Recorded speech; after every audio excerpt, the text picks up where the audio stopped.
আমার নেতা শহীদ প্রেসিডেন্ট জিয়াউর রহমান ছিলেন সংস্কারের প্রবর্তক, 31 দফা দিয়ে শুরু করেছিলেন। তারপরে এই বহুদলীয় গণতন্ত্র কিন্তু উনি দিয়েছিলেন। আওয়ামী লীগ কী করেছিল?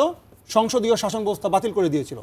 দ্বাদশ সংশোধনীর মাধ্যমে 1991 সালে দেশনেত্রী বেগম খালেদা জিয়া বাংলাদেশে আবার এই সংসদীয় শাসন ব্যবস্থা নিয়ে আসলেন।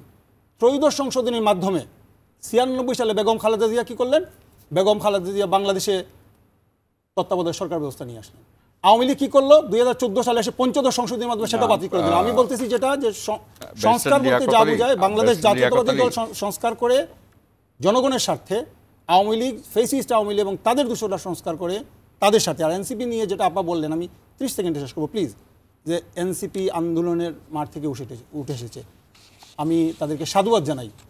এবং তাদের কারণে আমরা এখন স্টাডি, আরও পলিটিক্যাল স্টাডি আমাদেরকে আরও বেশি করতে হচ্ছে, কারণ এরা অনেক বেশি স্টাডি করে। আমার ভালো লাগে এদের কথা শুনতে। আমি অনর্গল যখন এরা কথা বলে, 24-25 বছরের একটা ছেলে মেয়ে, আমি অনর্গল বসে শুনি এদের কথাগুলি। কিন্তু একটা জিনিস দেখেন, বাংলাদেশে 52 সালে ভাষা আন্দোলন হয়েছিল, এই ছাত্ররাই করেছিল। 62 সালে শিক্ষা আন্দোলন কে করেছিল? ছাত্ররা।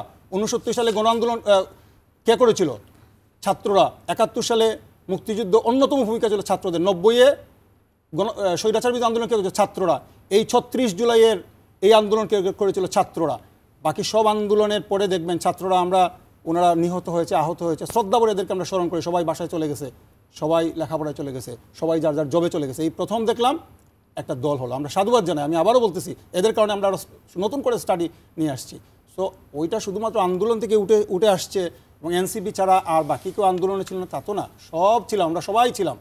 বাংলাদেশের 18 কোটি মানুষের এখানে আমাদের সমর্থন ছিল।